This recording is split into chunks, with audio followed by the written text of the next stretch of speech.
For this project, we're studying the flight capabilities of the microraptor. It's a small animal that was discovered 15 years ago in the northeast of China. And it's supposed to be one of the first ones to have ever flown. So understanding how it flew is really important to know how flight began 150 million years ago.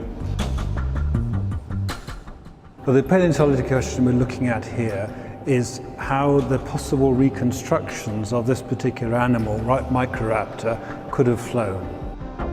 And this model gives you some idea of the options. You can have rotation at the hip, and then bending at the knee and also at the ankle, and also rotation in this direction.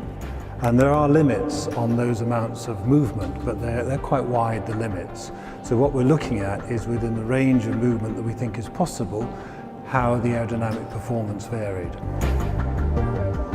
Well, we're using the wind tunnel to actually measure the flying performance of the animal. It allows us to measure the lift, the amount of force it could produce vertically to keep it in the air, the drag, the resistance to motion, and those two together give us an idea of the speed the animal could fly at.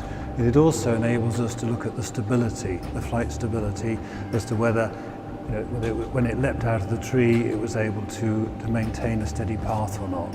And the wind tunnel can tell us all those things.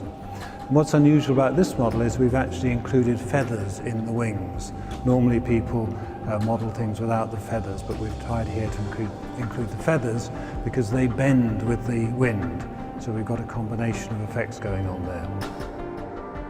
It's quite a unique project for the Faculty of Engineering in the environment, because I've had the opportunity to study with aerodynamicists from my faculty and combined this work with the work of paleontologists from a completely different subject.